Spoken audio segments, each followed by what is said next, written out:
নমস্কার, সুস্মিতা ইজি রেসিপিতে সকলকে স্বাগত। আজকে আমার রেসিপি হচ্ছে বাচ্চাদের জন্য টিফিন রেসিপি। তো প্রতি মায়েদেরই চিন্তা থাকে কি দেব। তো আপনারা সহজে এই টিফিনটা তৈরি করে বাচ্চাদেরকে দিতে পারবেন। তো প্রথমে আমি নিয়ে নিলাম হাফ কাপ সুজি আর তার অর্ধেক দই। যা সুজি নেবেন তার অর্ধেক দই দেবেন। আর যদি বাচ্চারা ঝাল খেতে পারে সামান্য একটু চিলি ফ্লেক্স, অল্প একটু লবণ, আর দিয়ে দিলাম চিনি 1 চামচ, আর ম্যাগি মশলা দিয়েছি সামান্য, আর একটু বেকিং সোডা। তারপর সামান্য জল দিয়ে আমি মিক্সিতে এরমভাবে পেস্ট করে নিলাম। তারপর একটা ঢাকনা দিয়ে আমি ঢেকে রেখে দিলাম। তারপর আবার ঢাকনা খুলে হ্যান্ডউইচ দিয়ে আমি ভালো করে নেড়ে চেড়ে নিলাম। তারপর চলুন আমি ভেজে দেখাচ্ছি কেমন হচ্ছে। তো ফ্রাই প্যান নিয়ে নিয়েছি আর তার মধ্যে সামান্য একটু বাটার নিয়ে নিয়েছি। তারপর বাটারটা এভাবে গলিয়ে নিলাম। তারপর হাতার সাহায্যে আমি ছোট ছোট করে এইভাবে দিয়ে দিলাম।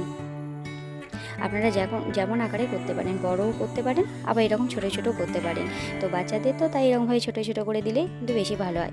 আর এখানে ক্যাপসিকাম, টমেটো, গাজর ছোটো ছোটো করে কুচি করে নিয়েছি, আর সেগুলো ওপর থেকে দিয়ে দিলাম। বাচ্চাদের কালারফুল জিনিস কিন্তু বেশি ভালো লাগে, তাই এইভাবে দিয়ে দেবেন, দেখবেন বেশ ভালোই লাগবে। তারপর এরকমভাবে ট্যাপ করে নিলাম যাতে এগুলো খুলে না আসে সবজিগুলো। তো তারপর আমি ঢাকনা দিয়ে এভাবে ঢেকে রেখে দিলাম। তারপর কিছুক্ষণ ঢেকে রাখার পর দেখুন আমার কালারটা চেঞ্জ হয়ে এসছে, মানে হয়ে গেছে। তারপরে এবার এক পিঠ হয়ে গেছে, উল্টে দিলাম।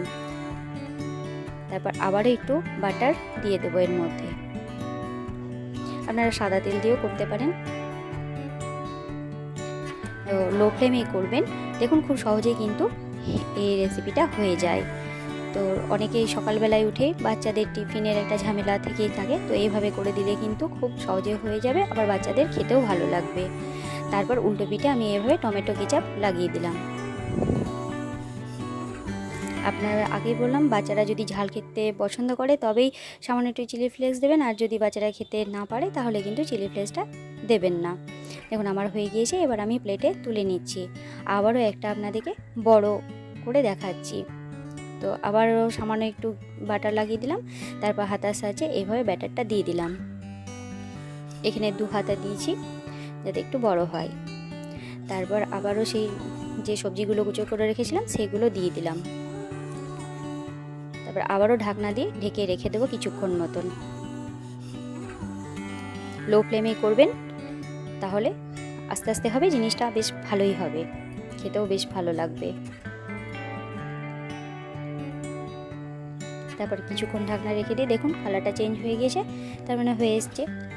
আবার এক পিঠ উল্টে দেবো, তারপরে সেইভাবেই টমেটো কেচাপ লাগিয়ে দেবো। আমার হয়ে গিয়েছে। তাই এই রেসিপিটা আপনারাও বাড়িতে করে দেখবেন আর বাচ্চাদেরকে দিয়ে দেখবেন খেতে বেশ ভালো লাগবে বাচ্চাদের। সব টিফিন শেষও হয়ে যাবে, আপনাদের চিন্তাও অনেক দূর হয়ে যাবে। তো আমার এই রেসিপিটা যদি ভালো লেগে থাকে লাইক শেয়ার করে দেবেন আর সাবস্ক্রাইব করতে ভুলবেন না। ধন্যবাদ সবাইকে।